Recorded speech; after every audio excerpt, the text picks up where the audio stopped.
So in this week's Bunkai Strategies, we're having a brief look at the last move in JION kata, and the move that precedes it is essentially the same, it's just round the other way. So first thing we've got to do is develop a realistic kind of situation. So we're having a kind of attack that might potentially happen.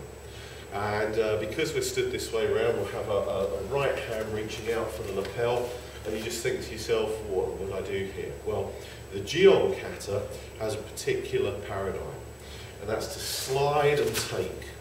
Now that motion on its own is to draw that hand away. So if we stand here and just plant this one, then that one might catch if this one doesn't finish it.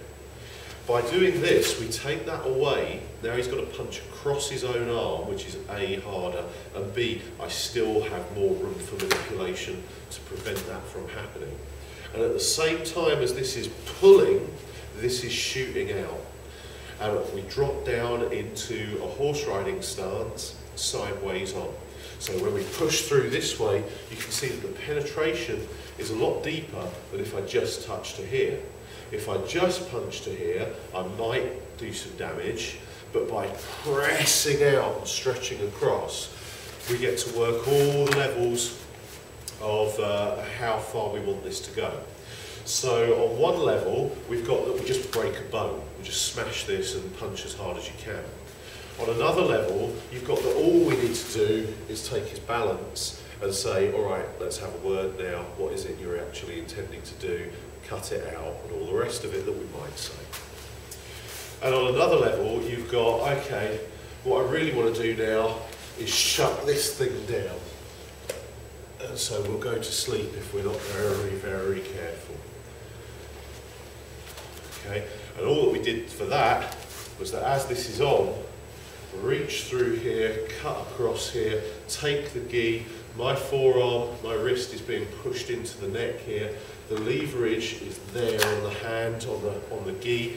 People say things like, well, what if he hasn't got a gi? Then don't do that, do something else.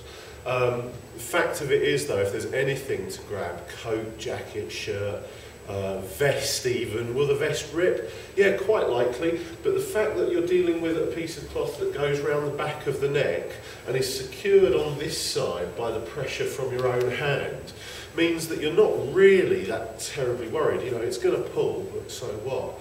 And indeed, we've done this to people in t-shirts too. So what happens if they're completely topless? Well, as always, you've got the option to do something else.